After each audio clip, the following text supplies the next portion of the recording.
ഭ്രാന്തന്റെ പ്രണയം an unconditional love story ഭാഗം 95. ആദ്യേട്ടാ, ആദിയുടെ നഗ്നമായ ദേഹത്ത് കയറിക്കിടന്നുകൊണ്ട് ചിന്നു അവനെ വിളിച്ചു. അവൻ മൂളി. അതാദ്യേട്ടാ, അതുണ്ടല്ലോ, അവൾ എന്തോ പറയാൻ ശ്രമിച്ചു. എന്താ ഒരു സ്റ്റാർട്ടിങ് ട്രബിൾ? പോരട്ടെ. അവൻ അവളുടെ മുഖം പിടിച്ചുയർത്തി. അത് പറഞ്ഞ ആദ്യേട്ടൻ എന്നോട് ദേഷ്യപ്പെടുവോ? അവൾ സംശയത്തോടെ ചോദിച്ചു. ദേഷ്യപ്പെടേണ്ട കാര്യമാണെങ്കിൽ ദേഷ്യപ്പെടും, കാര്യം പറയടി. അവൻ കുറുമ്പോടെ അവളുടെ ഇടുപ്പിൽ പിച്ചി. ഔ ആദ്യേട്ടാ, എനിക്ക് വേദനിച്ചൂട്ടോ. അവൾ മുഖം വീർപ്പിച്ചു. സോറി, അവൻ കുറുമ്പോടെ പറഞ്ഞു. ആദ്യേട്ടാ, അവൾ വീണ്ടും വിളിച്ചു. പറയ് ഹർഷൂട്ടി, അവൻ ശാന്തമായി പറഞ്ഞു. അവൾ അവന്റെ നെഞ്ചിൽ നിന്ന് മുഖമുയർത്തി അവന്റെ മുഖത്തേക്ക് നോക്കി. പറയൂ പെണ്ണേ. അതാദ്യേട്ടാ, എന്ത് ഭംഗിയാണല്ലേ നമ്മുടെ വിക്കിക്കുട്ടനെയും ഹിമക്കുട്ടിയൊക്കെ കാണാൻ, അവൾ പറഞ്ഞു. അതെ, ഭംഗിയുണ്ടല്ലോ, അവൻ സാധാരണമായി പറഞ്ഞു. അതുണ്ടല്ലോ ആദ്യേട്ടാ, എത്ര പെട്ടെന്നല്ലേ ദിവസങ്ങൾ ഇങ്ങനെ പോണേ. നോക്ക്, നമ്മുടെ വിക്കിക്ക് 1 വയസ്സാവാറായി. എന്റെ പഠിത്തവും കഴിഞ്ഞു, ഇനി ജോലി അതും വൈകാതെ കിട്ടും, അവൾ പറഞ്ഞു. കിട്ടും, അവനും പറഞ്ഞു. അവൾ അവനെ ചുണ്ടുവിളർത്തി നോക്കി. എന്താടി? അവളുടെ നോട്ടം കണ്ട ആദി ചിരിയോടെ ചോദിച്ചു. അതാദ്യേട്ടാ, കുഞ്ഞുങ്ങളൊക്കെ ഉണ്ടെങ്കിൽ നല്ല രസമായിരിക്കും അല്ലേ? അതെ, അവൻ പറഞ്ഞു. ആദ്യേട്ടാ, ഞാൻ പറയണത് വല്ലതും മനസ്സിലാവുന്നുണ്ടോ നിങ്ങൾക്ക്? എന്തു പറഞ്ഞാലും എന്താ അതെ ആന്നൊക്കെ പറഞ്ഞുകൊണ്ടിരിക്കുന്നേ? അവളുടെ ചുണ്ടു കൂർത്തു.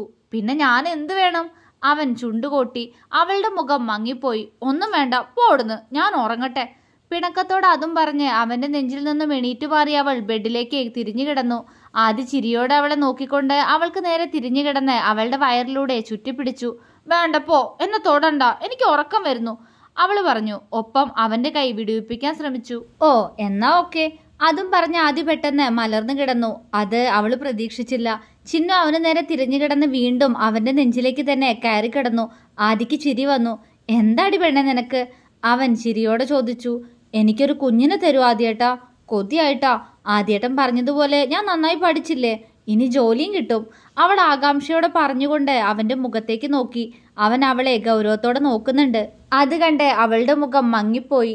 ഞാൻ വെറുതെ പറഞ്ഞതാ, ആദ്യേട്ടൻ ഇപ്പൊ വേണ്ടെങ്കിൽ എനിക്കും അവൾ അത്രയും പറഞ്ഞപ്പോഴേക്കും ആദ്യം അവളുടെ ഇടുപ്പിൽ അമർത്തിയൊരു പിച്ചായിരുന്നു. ചിന്നു അവനെ കൂർപ്പിച്ചു നോക്കി. അത് കണ്ട് അവൻ പുച്ഛിച്ചു. എന്താ ആദ്യേട്ടാ, എന്തിനങ്ങനെ പിച്ചിയെ, ദുഷ്ടാ? അവൾ പല്ല് അടിച്ചു. പിച്ചല്ല, കടിക്കാ വേണ്ട നിന്നോട് ഞാൻ പറഞ്ഞോടി എനിക്കിപ്പോ കുഞ്ഞിനെ വേണ്ടാന്ന്. അവൻ അവളെ തറപ്പിച്ചു നോക്കി. ചിന്നു അവനെ കണ്ണ് വിടർത്തി നോക്കി. അപ്പൊ ആദ്യേട്ടന് കുഞ്ഞിനെ വേണോ? അവൾ സന്തോഷത്തോടെ ചോദിച്ചു. അവൻ മറുപടി പറയാതെ അവളുടെ മുഖത്തേക്ക് തന്നെ നോക്കിക്കിടന്നു. എന്താ ആദ്യേട്ടാ? അവൾ ചിരിയോടെ ചോദിച്ചു. എന്നെന്റെ ഹർഷൂട്ടിക്ക് ഇങ്ങനൊരു ആഗ്രഹം തോന്നി തുടങ്ങിയേ? അവൻ ചോദിച്ചു. അത് വിക്കിക്കുട്ടന്റെ കൂടെ വീട്ടിൽ ഹിമക്കുട്ടി കൂടി വന്നില്ലേ, രണ്ടാളും ഇപ്പോ കുറുമ്പൊക്കെ കാണിക്കുന്നില്ലേ, അതൊക്കെ കണ്ടപ്പോ എന്ത് രസായിപ്പോ അവിടെ, അവൾ ചിരിയോടെ പറഞ്ഞു. എന്നിട്ടെന്താ ഇതുവരെ എന്നോട് പറഞ്ഞില്ല? അവൻ ചോദിച്ചതും അവള് പുഞ്ചിരിച്ചു. ഒന്നുമില്ല, അവൾ മറുപടി പറഞ്ഞു. ആയിക്കോട്ടെ, പക്ഷേ നീ പറഞ്ഞില്ലെങ്കിലും നിന്റെ മനസ്സറിയാൻ എനിക്ക് കവടി നിരത്തി നോക്കൊന്നും വേണ്ട, അവൻ ഗൗരവത്തോടെ പറഞ്ഞു. എന്നുവെച്ചാ? ചിന്നു സംശയത്തോടെ അവനെ നോക്കി. എന്നുവെച്ചെന്താ? അത് തന്നെ, എന്റെ ഹർഷൂട്ടി ഒരു അമ്മയാവാൻ ഇപ്പോ മനസ്സുകൊണ്ടും ശരീരം കൊണ്ടും ഓക്കെയാണെന്ന് എനിക്കറിയാന്ന്, അവൻ പ്രണയത്തോടെ പറഞ്ഞു. ആണോ? അവൾ അതിശയത്തോടെ ചോദിച്ചു. അതെയല്ലോ, അവൻ കണ്ണു ചിമ്മി. അവളുടെ കണ്ണുകൾ തിളങ്ങി. എന്നാ പറ, എനിക്ക് എപ്പോഴാ വാവനെ തരാ? അവൾക്ക് അതറിഞ്ഞാ മതി. അത് റിസൾട്ട് അറിയണമെങ്കിൽ 1 മാസം വെയിറ്റ് ചെയ്യണം എന്റെ ഹർഷൂട്ടിയെ, അവൻ കുറുമ്പോടെ പറഞ്ഞതും ചിന്നു അവനെ പകപ്പോടെ നോക്കി. എന്താ? അവൾ അന്തം വിട്ടുകൊണ്ട് ചോദിച്ചു. അവന് ചിരി വന്നു. എടി പൊട്ടി, ഞാനേ നിന്നെ ഇത്രയും ദിവസം സ്നേഹിച്ചില്ലേ, ഇപ്പൊ കുറച്ചു മുന്നേ കൂടി സ്നേഹിച്ചില്ലേ, അതിന്റെ റിസൾട്ട് അറിയാൻ 1 മാസം കാത്തിരിക്കണമെന്ന്. അവൻ ചിരിച്ചുപോയി. ചിന്നു വാ പൊളിച്ച് അവനെ നോക്കി. അപ്പോ? അവള് ചോദിച്ചു. അപ്പൊ ഒന്നുമില്ല എന്റെ ഹർഷൂട്ടി, നിനക്ക് അറിഞ്ഞൂടെ ഇപ്പൊ നമ്മളൊരു പ്രൊട്ടക്ഷന് യൂസ് ചെയ്യാറില്ലാന്ന്. പിന്നെ എന്തിനാ ഇങ്ങനൊരു ചോദ്യം? എല്ലാം നടക്കുന്നില്ലേ, പിന്നെ എന്താ? അവനിൽ കുറുമ്പാണ്. അവൾ അവനെ അത്ഭുതത്തോടെ നോക്കി. എന്താ ഇങ്ങനെ നോക്കുന്നേ? അവൻ അവളുടെ കവിളിൽ തലോടി. അപ്പൊ ആദ്യേട്ടന് കുഞ്ഞു വേണമെന്ന് ആഗ്രഹം ഉണ്ടായിരുന്നോ? എന്നിട്ടെന്താ എന്നോട് പറയാതിരുന്നേ? നീ എന്നോട് നിന്റെ ആഗ്രഹം പറഞ്ഞില്ലല്ലോ, അതുകൊണ്ട് ഞാനും പറഞ്ഞില്ല. പിന്നെ അന്ന് നീ ഇന്ദിരാപ്പച്ചിയോട് തമാശയ്ക്ക് പറഞ്ഞില്ലേ നിനക്ക് വിശേഷമില്ലാന്ന്, അവൻ ചോദിച്ചതും അവള് മൂളി. അന്ന് ഞാൻ എന്റെ ഹർഷൂട്ടിക്ക് ഒരു വാക്ക് തന്നിരുന്നു, നീ മനസ്സുകൊണ്ട് ശരീരം കൊണ്ട് ഒരു കുഞ്ഞിനെ ആഗ്രഹിച്ചു തുടങ്ങുമ്പോ ആദ്യേട്ടൻ നിനക്ക് കുഞ്ഞിനെ തരുന്ന് ഇല്ലേ? അവൻ ആർദ്രമായി ചോദിച്ചു. അവള് സന്തോഷത്തോടെ അവനെ ചുറ്റിപ്പിടിച്ചു. അതെ ഹർഷൂട്ടി. അവൾ മൂളി.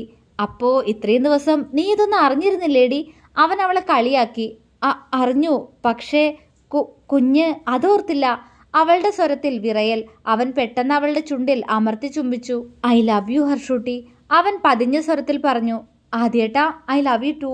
അവൾ അവന്റെ കയ്യിൽ മുറുകെ പിടിച്ചു. പതിയെ അവൻ അവളെ ബെഡിലേക്ക് കിടത്തി. ചിന്നു അവനെ ചിരിയോടെ നോക്കി. ഫസ്റ്റ് നൈറ്റ് ചോദിച്ചു വാങ്ങിയവള് ഒരു കുഞ്ഞിനെ വേണമെന്ന് എന്നോട് പറയാൻ കിടന്ന് വിൽക്കുന്നു. ഇത് എന്റെ ഹർഷ തന്നെയാണോ? അവൻ കുസൃതിയോടെ ചോദിച്ചു. അത് ഞാനത് പറഞ്ഞ അപ്പൊ നിങ്ങൾ പഠിത്തവും പൊക്കിപ്പിടിച്ചോണ്ട് വരും, അതുകൊണ്ടല്ലേ? അവൾ മുഖം വീർപ്പിച്ചു. ആണോടി? അവൻ കുറുമ്പോടെ ചോദിച്ചുകൊണ്ട് അവളുടെ ദേഹത്തെ ഇക്കിളിയാക്കി. ചിന്നുവിന്റെ പൊട്ടിച്ചിരി അവിടെ ഉയർന്നു കേട്ടു. പൊട്ടിച്ചിരി പതിയെ നേർത്ത കിതപ്പുകളും നിശ്വാസങ്ങളുമായി മാറി. പതിയെ ഇരു ശരീരങ്ങളും തമ്മിൽ ചേർന്നു. ഒരു പുതപ്പിനടിയിൽ ഒന്നു ചേർന്ന് ആദിയും അവന്റെ ഹർഷൂട്ടിയും കണ്ണുകളടച്ചു. അവർക്കിടയിലേക്ക് വരാൻ വെമ്പല് കൂട്ടിക്കൊണ്ട് അവളിൽ ഒരു പുതുജീവൻ തുടിക്കാനുള്ള സമയമായിരിക്കുന്നു. മാസങ്ങൾ പിന്നെയും കടന്നുപോയി. ആദിയുടെ അധ്വാനത്തിന്റെ ഫലമായി ചിന്നു ഇപ്പോ 2 മാസം ഗർഭിണിയാണ്. അവൾക്ക് പ്രത്യേകിച്ച് ശാരീരിക ബുദ്ധിമുട്ടുകളൊന്നും ഇല്ലായിരുന്നു. ഇടയ്ക്ക് ചെറിയ ക്ഷീണമൊക്കെ തോന്നുമെങ്കിലും അവളെ നോക്കാൻ ഒരു കുടുംബം മൊത്തം ഉണ്ടായിരുന്നു. പൂർണിമ അവളെ നന്നായി തന്നെ നോക്കി. മരുമകൾ എന്നതിലുപരി അവർക്ക് അവൾ മകള് തന്നെയായിരുന്നു. അച്ചുവും ആദിയുടെ ചിന്നുവിന്റെ കുഞ്ഞിനെ കാണാനുള്ള കാത്തിരിപ്പിലാണ്. കുറച്ചു ദിവസം വീട്ടിൽ വന്നു നിൽക്കാൻ ഹരിയും വിനോദും പറഞ്ഞതുകൊണ്ട് ചിന്നു ഇപ്പോൾ ഹരിയുടെ വീട്ടിലാണ്. അങ്ങനെ ഒരു ദിവസം ശ്രീലയത്തിൽ കുഞ്ഞുങ്ങളെ കളിപ്പിച്ചുകൊണ്ടിരിക്കുകയാണ് ഗൗരിയും ചിന്നു. ഇന്ന് എല്ലാവർക്കും ലീവായതുകൊണ്ട് തന്നെ എല്ലാ അമ്മമാരും അടുക്കളയിലാണ്. വിനോദും ഹരിയും രാജനും സിറ്റ് ഔട്ടിലിരുന്ന് സംസാരമാണ്. നോക്ക് ഗൗരിയേച്ചി, ഈ ചെക്കനൊന്ന് പിടിച്ചേ, ദൈവൻ ഹിമക്കുട്ടിയെ കടിക്കാൻ നോക്കുന്നു. ചിന്നു വിക്കിയെ പിടിച്ചു വെച്ചുകൊണ്ട് ഗൗരിയോട് പറഞ്ഞു. അയ്യോ, ഇങ്ങോട്ട് വന്നേടാ വികൃതി ചെക്ക, എന്താപ്പെന്ന് ഇങ്ങനെ? അല്ലെങ്കിൽ ഏട്ടനും അനിയത്തിയും എന്നും സ്നേഹത്തിലായിരിക്കുമല്ലോ. ഗൗരി വിക്കിയെ മടിയിൽ പിടിച്ചിരുത്തിക്കൊണ്ട് പറഞ്ഞു. പെട്ടെന്ന് കരണം പുകച്ചൊരടി കിട്ടിയതും ഗൗരി മുഖം പൊത്തി ഇരുന്നു പോയി. അവള് തന്റെ മടിയിലിരിക്കുന്ന വിക്കിയെ തറപ്പിച്ചു നോക്കി. ചെക്കൻ അവൾ മടിയിലിരുത്തിയത് ഇഷ്ടമാകാതെ അവളുടെ മുഖത്തിനിട്ട് കൊടുത്തതാണ്. അമ്മ, എന്റെ കവിള്! ഗൗരി കവിളിൽ ഒഴിഞ്ഞു. അത് കണ്ട് കുഞ്ഞിച്ചക്കൻ അവളുടെ മടിയിൽ നിന്നും ചാടിയിറങ്ങി ഹിമക്കുട്ടിയുടെ അടുത്തേക്ക് തന്നെ പോയി. വിക്കി ഇപ്പൊ പിടിച്ചു നടക്കാൻ തുടങ്ങിയിട്ടുണ്ട്. വായിൽ 4 പല്ലും ഉണ്ട് ആൾക്ക്. അവൻ ഷീറ്റിൽ കമിഴ്ന്നു കിടന്ന് കളിക്കുന്ന ഹിമക്കുട്ടിയുടെ അടുത്ത് പോയിരുന്ന് അവളുടെ കവിളിൽ ഉമ്മ കൊടുത്തു. നോക്കവന്റെ ഒരു കുമ്മ. ബാക്കിയുള്ളവളുടെ കവിൾ അടിച്ചു പൊട്ടിച്ചിട്ടാ ചെക്കന്റെ കളി. നിന്നെ പറയണ്ടേ, എന്തിനാടി നീ എന്നോട് അവനെ എടുക്കാൻ പറഞ്ഞേ? ഗൗരി കലിയോടെ ചിന്നുവിനോട് ചോദിച്ചു. അത് പിന്നെ ഗൗരിയേച്ചി, മക്കള് വികൃതി കാണിച്ചോണ്ടല്ലേ, ചിന്നു ഇളിയോടെ പറഞ്ഞു. ഗൗരിയുടെ കവിൾ വീർത്തുപോയി. എന്താ ഗൗരി അവിടെ? അവരുടെ സംസാരം ശ്രദ്ധിച്ചുകൊണ്ടിരുന്ന വിനോദ് അകത്തേക്ക് നോക്കിക്കൊണ്ട് ചോദിച്ചു. ഒന്നുമില്ല, നിങ്ങളുടെ മോനെന്നെ അടിച്ചതാ, ഗൗരി മുഖം വീർപ്പിച്ചുകൊണ്ട് പറഞ്ഞു. അത്രയുള്ളോ? വിനോദ് സാധാരണമായിട്ട് ചോദിച്ചു. എന്ത് അത്രേ ഉള്ളൂന്നോ? ഉറക്കടിച്ചു വിനോട്ടാ, അവൾ പരിഭവത്തോടെ പറഞ്ഞു. ഇതൊക്കെ എന്ത്? എന്നും അവന്റെ കയ്യിൽ നിന്ന് അടിയും തൊഴിയും വാങ്ങിക്കുന്ന ഞാനും അപ്പോ? വിനോദ് ഒരു നിശ്വാസത്തോടെ പറഞ്ഞപ്പോൾ ഹരിക്കും രാജനും ചിന്നുവിനും ചിരി വന്നുപോയി. നിങ്ങൾക്ക് കിട്ടണം, പക്ഷെ ഞാനോ? ഈ ചെക്ക മഹാവികൃതിയാ, ഇങ്ങനത്തെ ഒന്നിനെ കൂടി എടുക്കാനുണ്ടാവോ? ഗൗരി കുറുമ്പോടെ ചോദിച്ചു. ഇനി വേണമെങ്കിൽ നീ കല്യാണം കഴിച്ച് പ്രസവിക്കടി. തൽക്കാലം ഇവിടെ ഇനി വേറൊരു പ്രൊഡക്റ്റ് ഇല്ല മോളെ. ഇവൻ തന്നെ ഇടയ്ക്ക് കഞ്ഞിൽ പാറ്റ കൊണ്ടുവന്ന് ഇടുന്നവനാ. അപ്പോഴാ ഇനി അടുത്തത്. നിനക്ക് എങ്ങനെ തോന്നി കുഞ്ഞെ എന്നോട് ഈ ചോദ്യം ചോദിക്കാൻ? വിനോദ് പറഞ്ഞു നിർത്തി ഒന്ന് നിശ്വസിച്ചു. ഹരി അവനെ ആക്കിയ ചിരിയോടെ നോക്കി. പോടാ പുല്ലേ, വിനോദ് പതിയെ പറഞ്ഞു. അത് കേട്ടിട്ടും ഹരി ഇളിക്കുവാണ്. പക്ഷേ ഗൗരിയുടെ മനസ്സ് വിനോദ് പറഞ്ഞ കാര്യത്തിലായിരുന്നു. അതിന് തനിയെ കൊച്ചുണ്ടാവോ? ആ മരങ്ങോടൻ എന്നെ കെട്ടിക്കൊണ്ട് പോകേണ്ടതിന്, ഗൗരി മനസ്സിൽ പറഞ്ഞുകൊണ്ട് മുഖം വീർപ്പിച്ചു. അവളുടെ മുഖത്തേക്ക് തന്നെ നോക്കിയിരുന്ന ചിന്നുവിന്റെ ചുണ്ടിൽ ചിരി വിരിഞ്ഞു. ഉച്ചയായപ്പോഴേക്കും ആദിയും അമ്മയും അച്ചുവും കൂടി ശ്രീലയത്തിലേക്ക് വന്നു. എല്ലാവരും കൂടി ഒരുമിച്ചിരുന്ന് ഭക്ഷണം കഴിക്കലും സംസാരവും എല്ലാമായി നേരം വൈകുന്നേരത്തോടടുത്തപ്പോഴാണ് ശ്രീലയത്തിന് മുന്നിൽ ഒരു കാറ് വന്നു നിന്നത്. അത് ആരുടെ കാറാണെന്ന് അറിയാവുന്നത് കൊണ്ട് തന്നെ ഗൗരിയുടെ നെഞ്ചിടിപ്പ് ഉയർന്നു. അകത്തേക്ക് കയറി വരുന്ന നവിയെ കണ്ട് എല്ലാവരും പുഞ്ചിരിച്ചു. ഹേയ് വിക്കിക്കുട്ട, ചുകാണോടാ ചെക്ക? അവൻ മാളുവിന്റെ ഇടുപ്പിലിരിക്കുന്ന വിക്കിയുടെ കവിളിൽ പിച്ചിക്കൊണ്ട് കുറുമ്പോടെ ചോദിച്ചു. വിക്കി അവനെ നോക്കി കുടുകുടെ ചിരിച്ച് അവന്റെ ദേഹത്തേക്ക് ചാടി. നവി ചിരിയോടെ കുഞ്ഞിനെ എടുത്തു. അവൻ ഇടയ്ക്കിടയ്ക്ക് മക്കളെ കാണാൻ വരുന്നത് കൊണ്ട് തന്നെ വിക്കിക്ക് നവിയെ നല്ല പരിചയമാണ്. അവൻ വിക്കിയെ എടുത്തുകൊണ്ട് തന്നെ അമ്മുവിന്റെ കയ്യിലുള്ള കുഞ്ഞിപ്പെണ്ണിന്റെ അടുത്തേക്ക് പോയി. ഹലോ ചുന്ദരി, ഇങ്ങോട്ട് നോക്കടോ. അവൻ ഹിമക്കുട്ടിയുടെ മുഖത്തേക്ക് നോക്കി കുറുമ്പോടെ പറഞ്ഞു. കുഞ്ഞിപ്പെണ്ണ് മോണ കാട്ടി ചിരിച്ചുകൊണ്ട് അമ്മുവിന്റെ ദേഹത്തേക്ക് തന്നെ ചാഞ്ഞു. അത് കണ്ട് അവൻ ചിരിയോടെ വിനോദിന്റെയും ഹരിയുടെയും അടുത്തേക്കിരുന്നു. അവനെ തന്നെ നോക്കി നിന്നിരുന്ന ഗൗരിയുടെ മുഖം വാടിപ്പോയി. ഒരു നോട്ടം പോലും എന്റെ നേർക്ക് വരുന്നില്ല. അവൾക്ക് സങ്കടം തോന്നി. എങ്കിലും അതിനെ മറച്ചു വെച്ചുകൊണ്ട് അവൾ അവനെ തന്നെ നോക്കി നിന്നു. ഇരിക്കുമോനെ, അമ്മ ചായ എടുത്തിട്ട് വരാ, ദേവിക നവിയോട് പുഞ്ചിരിയോടെ പറഞ്ഞു. വേണ്ടമ്മേ, ഞാൻ കുടിച്ചിട്ടാ വന്നേ. അവൻ പറഞ്ഞതും ദേവിക ചിരിയോടെ തലയാട്ടി. വിനോദിനെ കണ്ടതും വിക്കി അവനെ നോക്കി ചിരിച്ചു. ചാ അവൻ വിളിച്ചു. എന്തോ അവൻ ആ കുഞ്ഞിക്കവളിൽ തലോടി. വിക്കി വിനോദിന് നേരെ കൈ കാട്ടി. എന്തു വേണം? അച്ഛ എടുക്കണോ എന്റെ മുത്തിനെ? അവൻ വാത്സല്യത്തോടെ ചോദിച്ചു. മിക്കി അപ്പോഴേക്കും അവന്റെ ദേഹത്തേക്ക് ചാടിക്കഴിഞ്ഞിരുന്നു. വിനോദ് അവനെ വാരിയെടുത്ത് ആ കുഞ്ഞി ചുണ്ടിൽ അമർത്തി ചുംബിച്ചു. ചെക്കൻ അവനെ നോക്കി ചിരിച്ചു. വിനോദിന്റെ നോട്ടം മാളുവിലേക്ക് നീണ്ടു. അവരെ രണ്ടാളെ മാത്രം നോക്കിക്കൊണ്ട് പുഞ്ചിരിയോടെ നിൽക്കുകയാണ് മാളു. അവൻ അവൾക്ക് നേരെ ചുണ്ടു കൂർപ്പിച്ചു കാണിച്ചുകൊണ്ട് പറഞ്ഞു. മാളു അവനെ കുറുമ്പോടെ നോക്കി. ഡാ നമ്മളൊക്കെ ഉണ്ട് ഇവിടെ. നവി വിനോദിനെ ഒന്ന് ആക്കിക്കൊണ്ട് പറഞ്ഞു. അയിന്? വിനോദ് ചുണ്ടുകൊട്ടി. അയിന് കുന്തം ഇവനെയൊക്കെ. നവി പല്ല് കടിച്ചുകൊണ്ട് സെറ്റിയിലേക്ക് ഇരുന്നു. പിന്നീട് എല്ലാവരും കൂടി ഓരോ കാര്യങ്ങൾ സംസാരിച്ചിരുന്നു. ഈ സമയങ്ങളിലെല്ലാം ഗൗരി അവന്റെ ഒരു നോട്ടത്തിനായി അവനെ തന്നെ നോക്കി നിൽക്കുന്നുണ്ട്. പക്ഷെ അവൻ നല്ല സന്തോഷത്തിൽ എല്ലാവരോടും സംസാരിക്കുകയാണ്. എന്നെ മാത്രം ഒരിക്കൽ പോലും നോക്കുന്നില്ല. അവൾക്ക് റൂമിലേക്ക് പോവാൻ തോന്നി, ഒന്ന് തനിച്ചിരിക്കാൻ. അവളുടെ കാലുകൾ മുന്നോട്ട് ചലിച്ചു. ആ പിന്നെ എല്ലാവരോടും കൂടി ഒരു കാര്യം പറയാൻ വേണ്ടിയിട്ടാ ഞാൻ വന്നേ, നവി പറഞ്ഞു. ഗൗരിയുടെ കാലുകൾ നിശ്ചലമായി. ഒരു നേരിയ പ്രതീക്ഷ. അവൾ അവന്റെ മുഖത്തേക്ക് നോക്കി. ഇല്ല, എന്നെ നോക്കുന്നില്ല.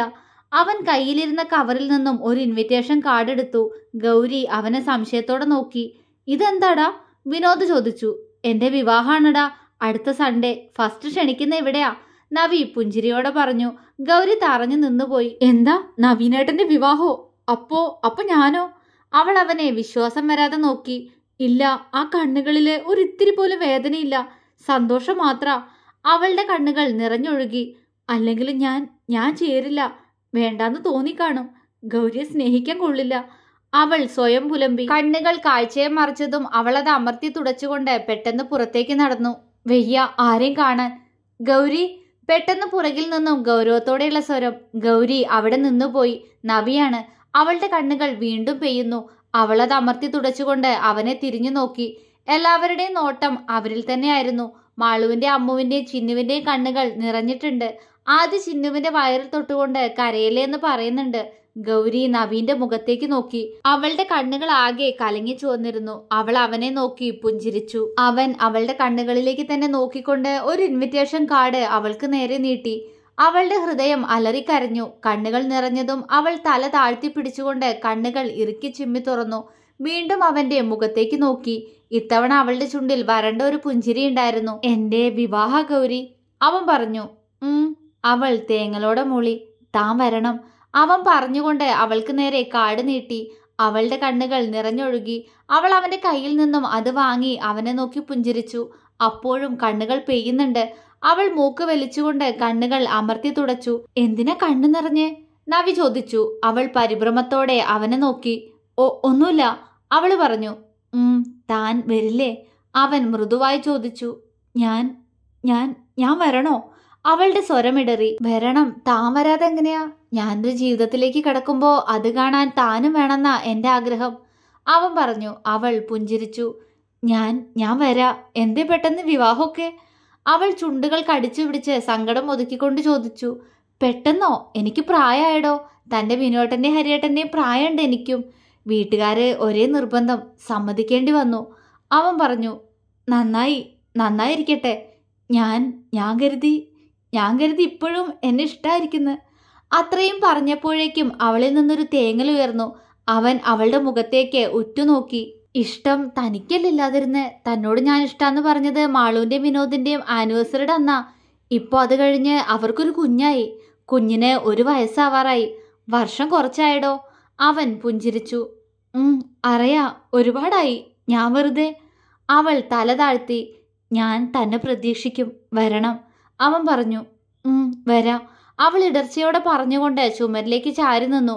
അവളെ ഒന്ന് നോക്കി നവി തിരിഞ്ഞ് എല്ലാവരെയും നോക്കി. തങ്ങളെ തന്നെ നോക്കി നിൽക്കുന്നവരെ കണ്ട് അവന്റെ കണ്ണുകൾ കലങ്ങി.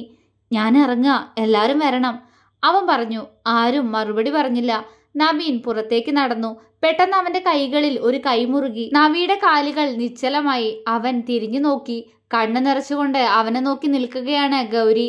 അവളുടെ കൈകൾ അവനിൽ വല്ലാതെ മുറുകിയിട്ടുണ്ട്. അവൻ അവളെ എന്താ എന്ന പോലെ നോക്കി. സ്നേഹം എന്താന്ന് പഠിപ്പിച്ചിട്ട്, സ്നേഹിക്കാൻ പഠിപ്പിച്ചിട്ട്, നിങ്ങളില്ലാതെ പറ്റില്ലാന്ന് എനിക്ക് മനസ്സിലാക്കി തന്നിട്ട്, എന്റെ പുറകെ ഇങ്ങനെ നടന്നിട്ട് ഇപ്പൊ എന്നെ വേണ്ട നവീനേട്ടാ, എന്നെ സ്നേഹിക്കാൻ കൊള്ളില്ലേ? അവളുടെ സ്വരമിടറി, കണ്ണുകൾ നിറഞ്ഞൊഴുകി. കണ്ണുകൾ അമർത്തി തുടച്ചവൾ അവന്റെ മുഖത്തേക്ക് നോക്കി. നവി അവളെ പകച്ചുകൊണ്ട് നോക്കിപ്പോയി. തുടരും.